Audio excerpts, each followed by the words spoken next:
pensar en 64 años desde el inicio de los pastores Elena y su esposo, cómo Dios fue trabajando y cómo Dios lo seguirá haciendo en este proceso. Una bendición realmente.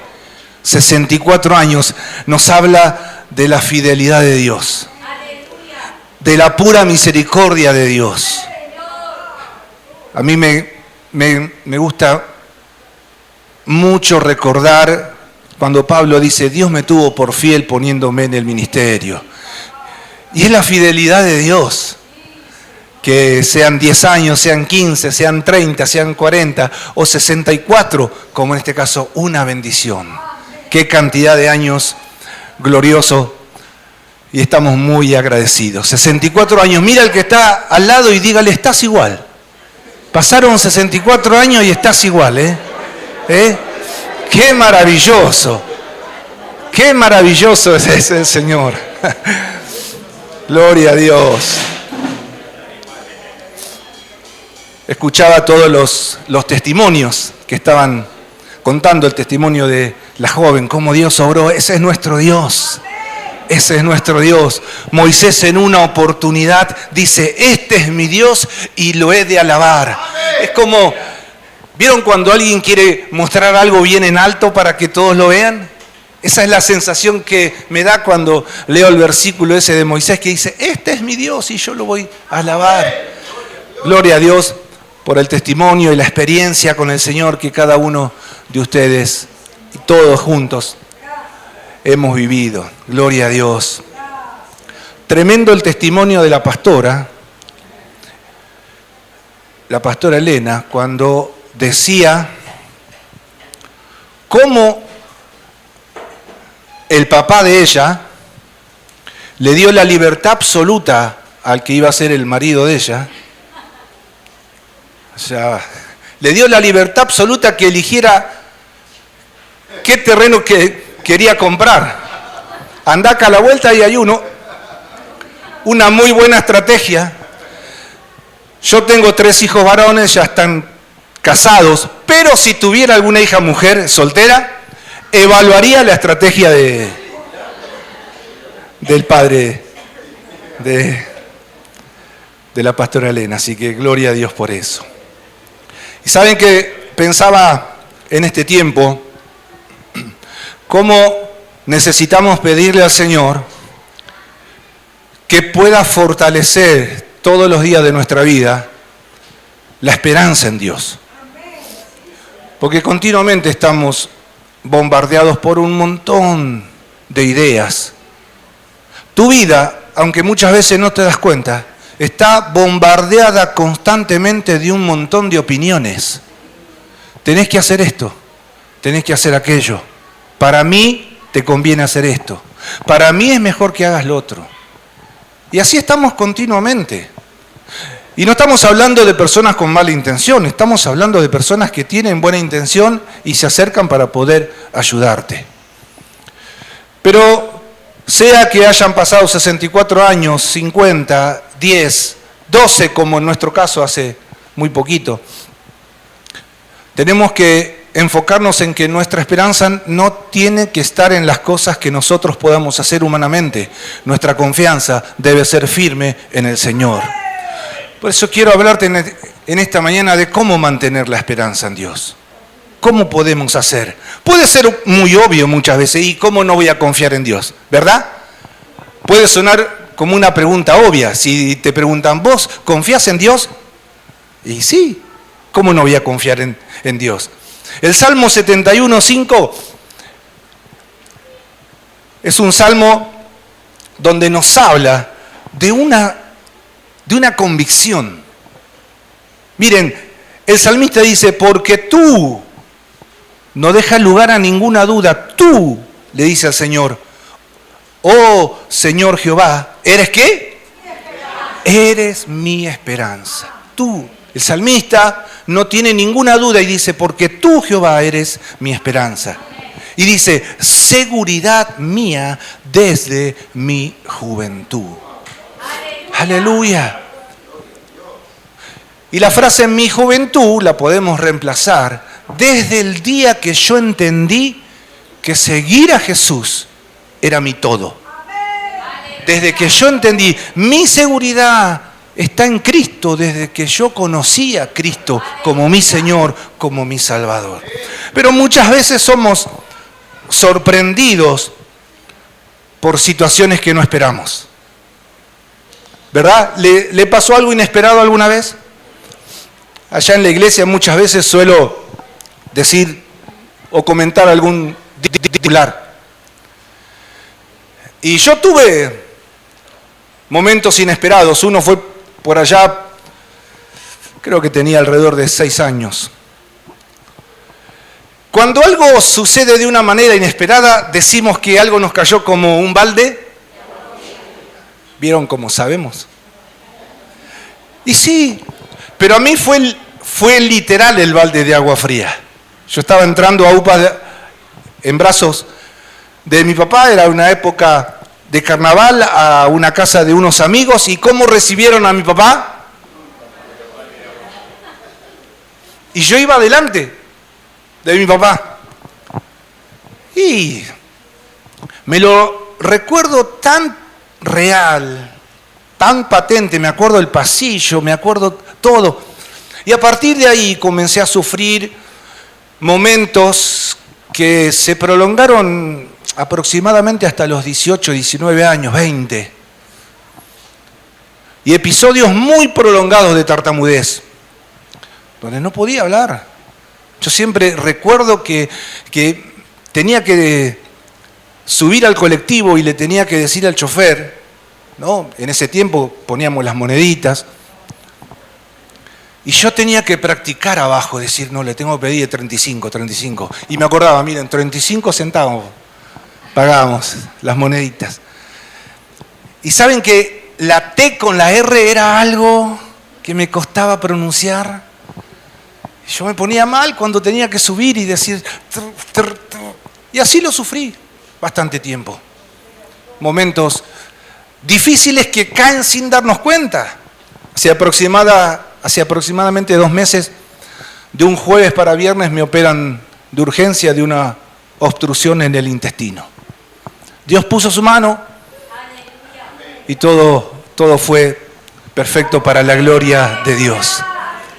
Pero esos momentos, quizás vos ahora estás, o usted, hermano, está recordando ciertos momentos que le movieron el piso.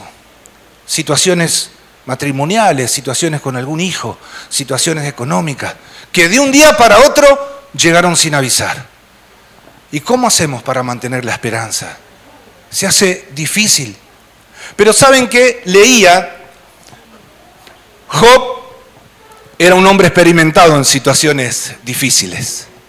Y él en un momento, en el capítulo 30 de Job, ya nos dejó algo que, para que nosotros supiésemos mientras íbamos avanzando en el Evangelio, que era posible o probable que en algún momento atravesemos por situaciones que no esperamos. El capítulo 30 de Job, el versículo 26, miren lo que dice. Cuando esperaba yo el bien, entonces vino el mal. Y cuando esperaba luz, vino la oscuridad. Ese como un balde de agua fría, que no lo esperás, que no sabemos por qué vino. Y ahí entran a aparecer en nuestra mente un montón de por qué, ¿o no? Sí, a todos nos pasa. ¿Por qué? ¿Por qué? Y muchos de esos por qué, con el tiempo entendí que no tienen respuesta inmediata. Pero aún así, debo mantener la misma convicción que decía el salmista: mi seguridad está en Dios, mi esperanza y mi confianza siempre van a estar en Dios, siempre van a estar en Él. Entonces nos damos cuenta que nuestra vida con Dios, cuando llega ese balde de agua fría, estaba condicionada a diferentes aspectos buenos. Si está todo bien, sirvo al Señor. Si estoy sano, sirvo al Señor. Pero la palabra de Dios nos enseña todo lo contrario. Que cuando estemos en dificultades, que cuando estemos con la salud en problemas, que cuando estemos con la economía en dificultades, nuestra esperanza y nuestra confianza sigue siendo Jehová de los ejércitos, el Dios grande, fuerte y poderoso. ¡Aleluya! Entonces nos damos cuenta que en esos momentos donde eso inesperado llega, decir, Señor, ayúdame porque necesito trabajar esto. Me doy cuenta de lo que tengo en mí que todavía no fue arreglado. ¿Amén? Me doy cuenta de esas cuestiones, de esos sentimientos que todavía no se han arreglado de la mejor forma. Entonces podemos entender, quiero leerte algunos versículos rápidos, podemos entender algunos versículos como por ejemplo Hebreos 12:2, que dice, puestos los ojos en Jesús. ¿Por qué la palabra me recuerda eso? Porque en momentos donde lo inesperado llega, es probable que yo saque mis ojos de Jesús. Por eso su palabra me recuerda, puestos los ojos en Jesús. Aunque venga eso inesperado, la palabra me recuerda porque yo estoy tentado a sacar los ojos de Jesús. Colosenses 3:1 dice, si habéis resucitado, buscad las cosas de arriba. Pero muchas veces cuando viene lo inesperado, no busco lo de arriba. Busco lo que conozco, busco lo que yo razono, busco lo que está a mi alcance. ¿Me entiende, hermano? El Salmo 37:5 dice, encomienda a Jehová tu camino. Pero cuando viene lo inesperado, no le entrego a Dios, no encomiendo a Dios mi camino. Encomiendo mi camino a mi razonamiento. ¿Cómo hago? ¿Cómo digo? ¿Cómo salgo de esta? Por eso la palabra de Dios nos recuerda. Encomienda a Jehová tu camino. Y muchas veces no encomiendo a Dios mi camino. Confía en Él. Muchas veces no pongo mi confianza totalmente en Él. ¿Pasa o no pasa? Yo no suelo hacer mucho esto, los hermanos saben allá, pero esta única vez, decile al que está al lado tuyo, muchas veces me cuesta confiar en Dios. ¡Anímate! ¡Anímate! Me cuesta. Por algo, la palabra siempre está ahí animándonos. Vamos, encomendá tu camino al Señor, confía en Él, porque si no, no va a resultar la última parte de este Salmo 37:5. Dice, y Él hará. Ahora, si yo no encomiendo a Dios mi camino, si yo no confío en Él, reniego cuando Dios no hace. Pero no se va a cumplir si no le entrego a Dios. Miren, Zacarías 4:6, que dice, no con ejército, no con fuerza, sino con mi espíritu. ¡Aleluya! Apláudale al Señor.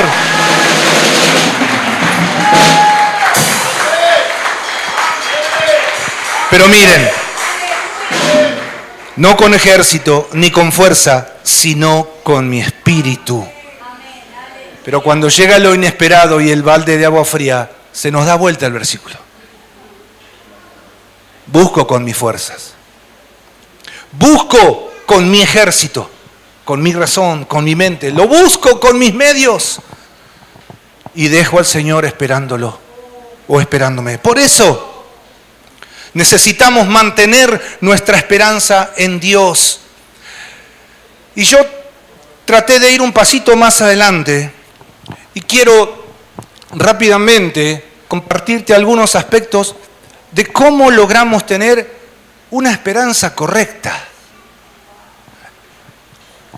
Y quiero que leamos Juan 5:3. ¿Y por qué te hablo de una esperanza correcta? La esperanza en Dios, como nos hablaba el salmista, que nos decía, Señor, Jehová, eres mi esperanza, tú eres mi esperanza. Esa es la esperanza correcta. Ahora, ¿qué dice Juan 5:3? Miren, En estos yacía una multitud de enfermos, ciegos, cojos y paralíticos que esperaban el movimiento del agua.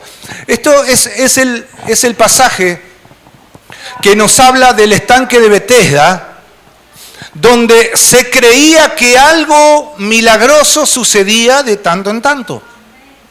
¿Y por qué te quiero hablar de la esperanza correcta? Porque ¿qué esperaba esta gente que estaba llena de necesidad? ¿Qué esperaba? Esperaba el movimiento del agua. Esperaba el movimiento del agua. Había una creencia de que algo sucedía cuando se empezaba a mover.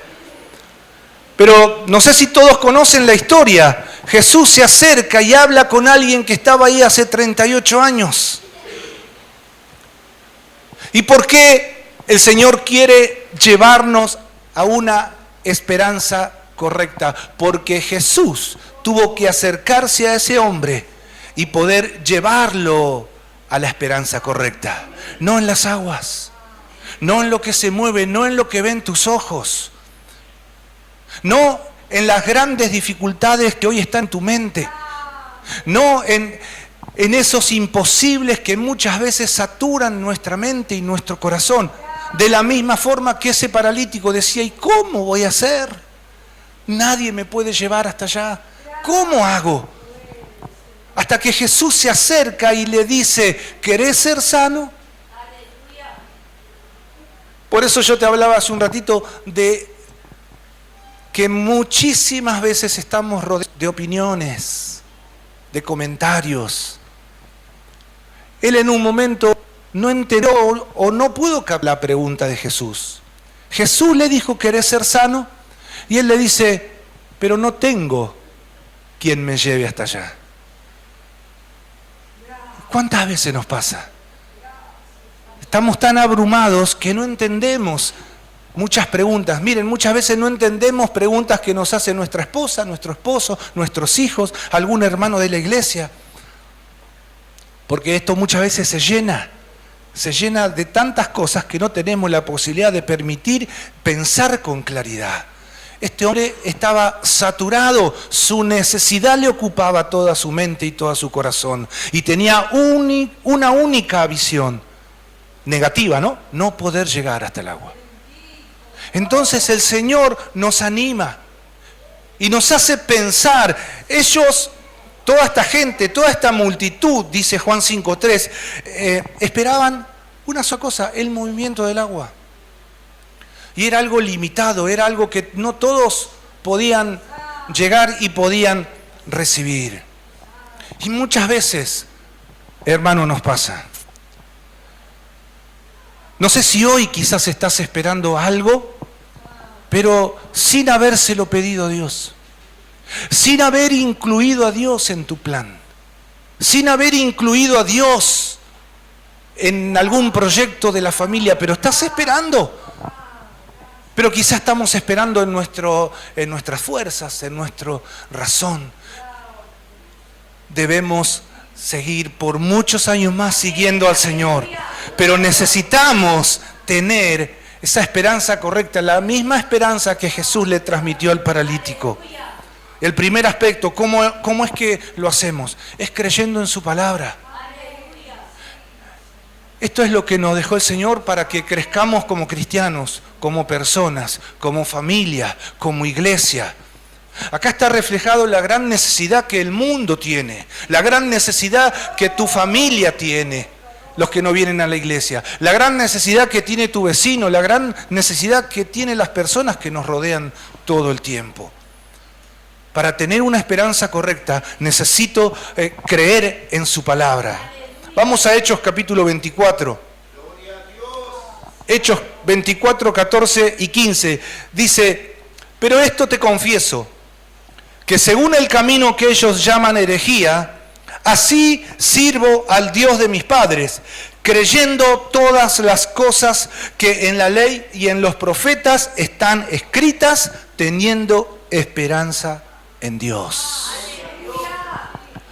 El apóstol Pablo estaba haciendo su defensa frente al gobernador Félix antes de ser llevado a Roma.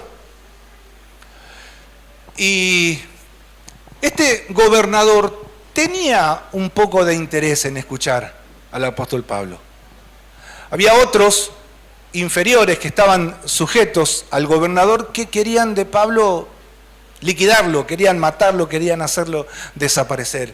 Pero a él le correspondía frente a las leyes poder defenderse y comienza a exponer toda su defensa.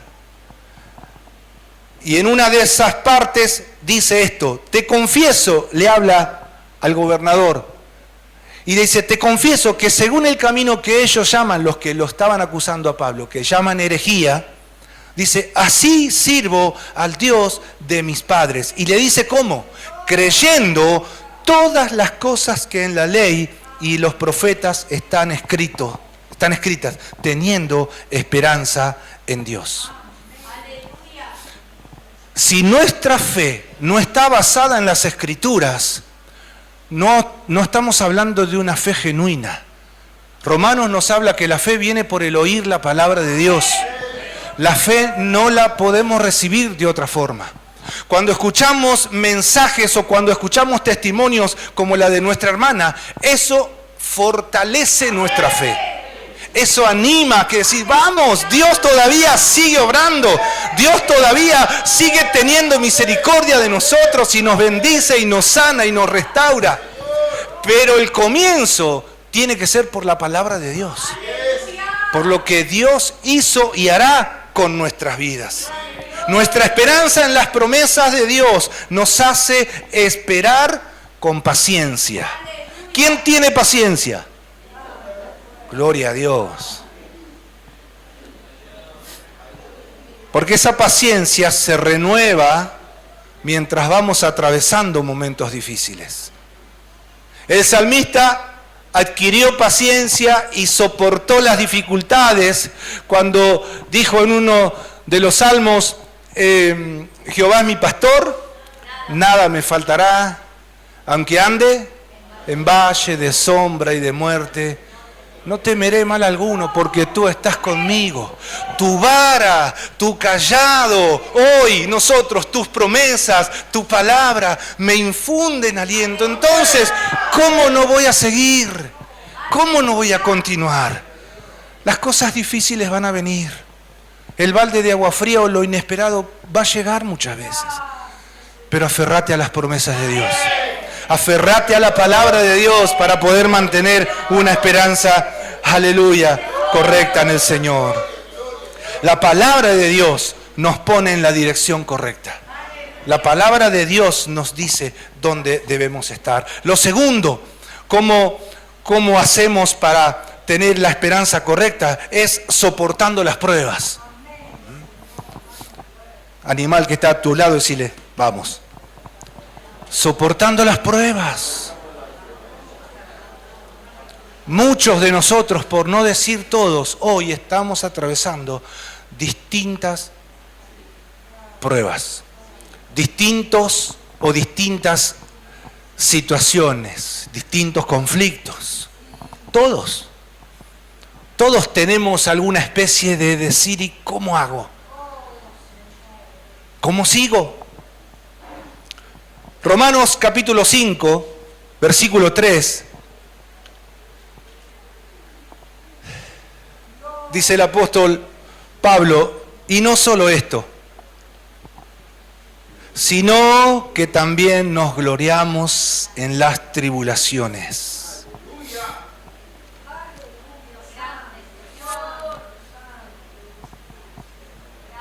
Y es una realidad que cuando llega lo inesperado, ahí vemos cómo está la balanza de nuestro corazón con respecto a las dificultades. Vos tenés que seguir, tenés que creer, tenés que estar, vamos, te tenés que levantar. Y es una realidad. Pero no todos somos de la misma forma. Pero sí todos necesitamos al único y sabio Dios. Y en eso tenemos que fortalecernos, creer de que Dios nos va a sacar, Dios nos va a fortalecer, Dios nos va a ayudar. Y otros se asombrarán, como se asombró Nabucodonosor en un momento cuando tiró a los 3 dentro del horno de fuego y se asomó y dijo, ¿cómo no eran 3? Hay 4 y el cuarto es semejante al Hijo de Dios, dice. Ese es nuestro Dios, iglesia. Ese es nuestro Dios. Ese es el Dios que nos fortalece aún en medio de las aflicciones. Romanos 5:1 dice, justificado pues por la fe tenemos paz para con Dios por medio de nuestro Señor Jesucristo. Y después sigue hablando Pablo esto y dice en el versículo 3, y no solo esto, sino que también nos gloriamos en las tribulaciones, sabiendo que la tribulación produce paciencia. Un amén, uno. Ahí está, gloria a Dios. Y la paciencia prueba, ¿y la prueba qué? Esperanza.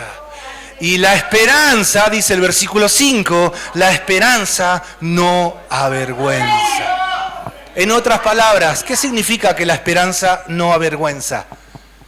Esta esperanza, colocada correctamente en Dios, no terminará en fracaso. No terminará en desilusión. ¡Aleluya! ¡Gloria a Dios! Gracias, Señor.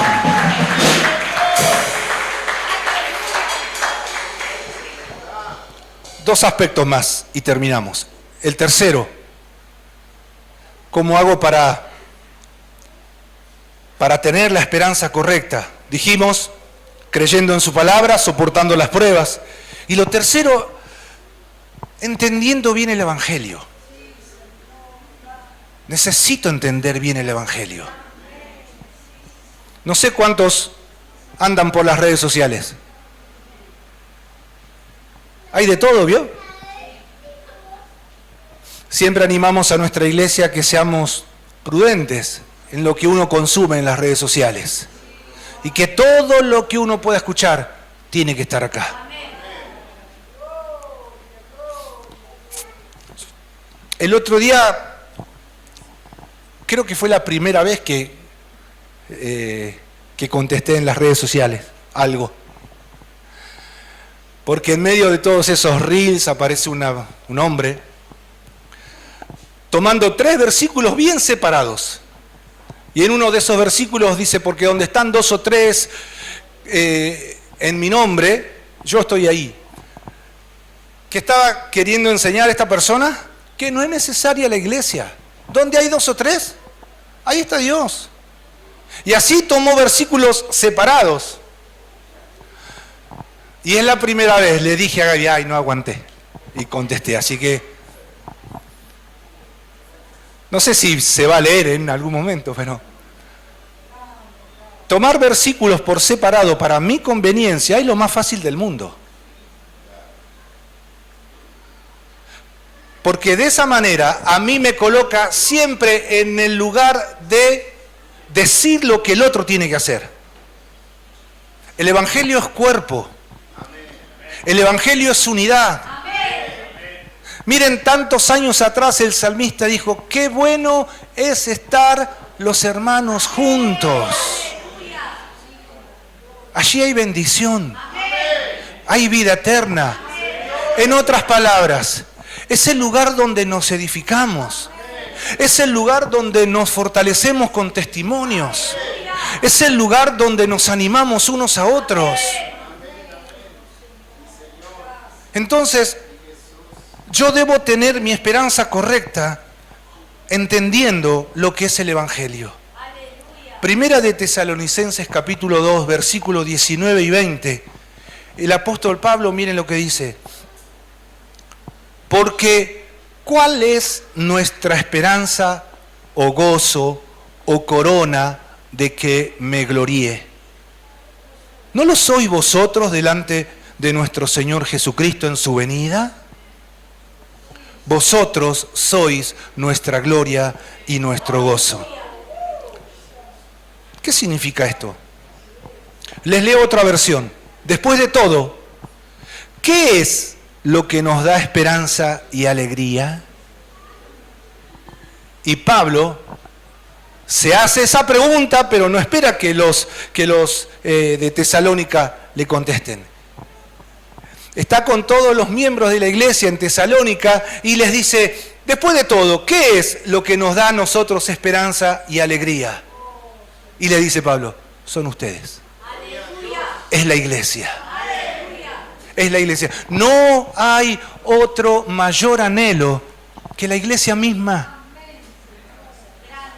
Entender el Evangelio es entender la necesidad del otro, es entender que necesitamos, como Cristo nos permitió que llegue a nuestros oídos una palabra de salvación, lo mismo tenemos que hacer nosotros. Como Cristo me perdonó, lo mismo tengo que hacer yo. Como Cristo me amó, lo mismo tengo que hacer yo. Y yo sé que todas estas cosas no son fáciles. No es que de un día para otro yo puedo perdonar a alguien que me hirió, me lastimó, abusó y cuantas otras cosas más. Yo sé que muchos tenemos que pasar por ciertos procesos. Pero en ningún momento Jesús dice, pero mirá lo que yo te pido, yo sé que es imposible, no te preocupes. No. Debemos de enfocarnos. Entender el Evangelio es entender que no se trata de mí, sino que se trata del otro. Amén. Es poner mi esperanza en el lugar correcto. No se trata de tantas doctrinas separadas de la palabra de Dios. No se trata de la doctrina o de la teología de la prosperidad y de tantas otras teologías que lo único que hacen es pensar que Dios me va a bendecir, Dios va a hacer que mi negocio sea grande, Dios me va a ayudar a que me compre una casa, Dios me va a ayudar a que cambie el auto, Dios me va a ayudar a que me compre una casa en la costa. Ese no es el Evangelio. No podemos poner, como se dice habitualmente, no podemos poner el carro adelante del caballo, no vamos a ir a ningún lado así. El Evangelio no se trata de lo que yo puedo ganar, el Evangelio se trata de lo que yo puedo dar. Cristo vino a darse, Cristo vino a darse. Por eso mi esperanza va a estar en el lugar correcto, cuando yo entienda que el Evangelio no se trata de mí, sino se trata del otro. Amén, gloria a Dios.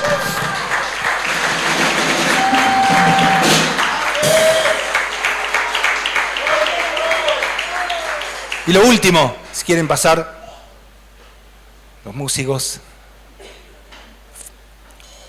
necesitamos seguir, y esto sin descanso, seguir luchando contra el desconocimiento para tener una esperanza correcta, contra el desconocimiento. Primera de Tesalonicenses capítulo 4 versículo 13. Tampoco queremos, hermanos, que ignoréis acerca de los que duermen, para que no os entristezcáis como los otros que no tienen esperanza.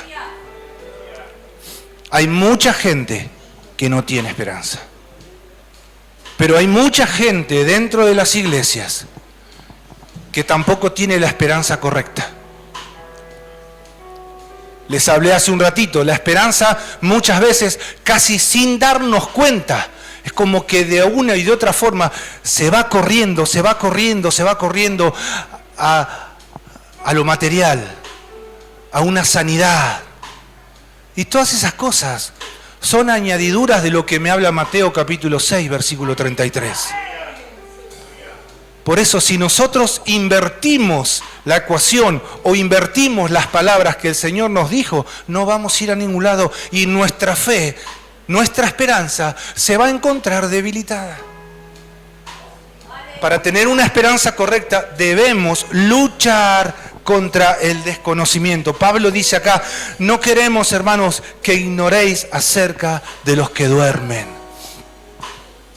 Y este es un tema muy fuerte, porque ¿quién no se entristece? ¿No? ¿Quién no se duele cuando un ser querido parte? Hace muchos años leía un libro de una escritora que perdió gran parte de su familia en un accidente. Y decía, el dolor es inevitable, pero sentirse miserable lo decide cada uno. Hay que seguir. Hay que seguir. En el transcurso de un mes y medio, partieron dos pastores. Con uno estábamos trabajando juntos. Y con otro no lo conocía personalmente, pero sí lo conocía de vernos en reuniones. Y en el momento que estaban haciendo el servicio, uno fue velado en su iglesia y el otro en una casa fúnebre hace 2 días, 47 años al pastor. Situaciones que suceden de un momento para otro, problema del corazón, y que no pudieron salir. Pero leyendo esta palabra dice, no ignoren, no desconozcan lo que pasa en esos momentos. Sin duda, el dolor llenaba el corazón de muchos de los que estábamos ahí, de la esposa, de los hijos. Pero lo que se vivía en esos momentos, yo puedo describirle literalmente como la gloria de Dios. En medio de la adoración que cantaban la esposa, los hijos. Sin duda que el dolor era tremendo, pero les puedo asegurar que la gloria de Dios estaba en esos lugares. Tenemos muchas frases que salen de nuestra boca. Está en un lugar mejor, está donde Él quiso siempre. Y son realidades, hermanos, porque luchamos por ese lugar. Luchamos por ese momento. Cuando nos toque a alguno de nosotros, no vamos a saber cómo queda el resto. Pero sí debemos animarlos a que son momentos de gloria. Son momentos que sucederán. Pero nuestra esperanza no tiene que ser una esperanza negativa, no tiene que ser una esperanza de dolor, no tiene que ser una esperanza de angustia, porque muchos tenían esa esperanza. El apóstol dice, para que no se entristezcan como aquellos que no tienen esperanza. Nuestra esperanza correcta en este punto significa o tiene que ver con nuestra esperanza de gloria en los cielos, con nuestra esperanza en su venida. Y si Cristo no viene y nos lleva antes, debemos saber, debemos fortalecernos con esa esperanza y debemos fortalecer a nuestro entorno, debemos fortalecer a nuestra iglesia con esa esperanza en el Dios que todo lo puede y que todo lo sabe. 4 aspectos para mantener nuestra esperanza correcta en el Señor. Primero, creyendo en sus promesas, creyendo en su palabra. ¿Lo recuerda? Segundo, soportando las pruebas, hermanos. Tercero, entendiendo el Evangelio. No se trata de mí y lo que yo puedo ganar, se trata del otro y de lo que yo le pueda dar. Y lo cuarto, luchando contra el desconocimiento. Eso nos va a llevar a una esperanza permanente y una esperanza correcta. Entonces vamos a poder decir, como decía el salmista, Salmo 71, del 1 al 5, dice, en ti, oh Jehová, me he refugiado, no sea yo avergonzado jamás. Socórreme y líbrame en tu justicia, inclina tu oído y sálvame. Sé para mí una roca de refugio, a donde recurra yo continuamente. Tú has dado mandamiento para salvarme, porque tú eres mi roca y mi fortaleza. Dios mío, líbrame de la mano del impío, de la mano del perverso y violento, porque tú, oh Señor Jehová, eres mi esperanza, seguridad mía desde mi juventud. Gloria a Dios.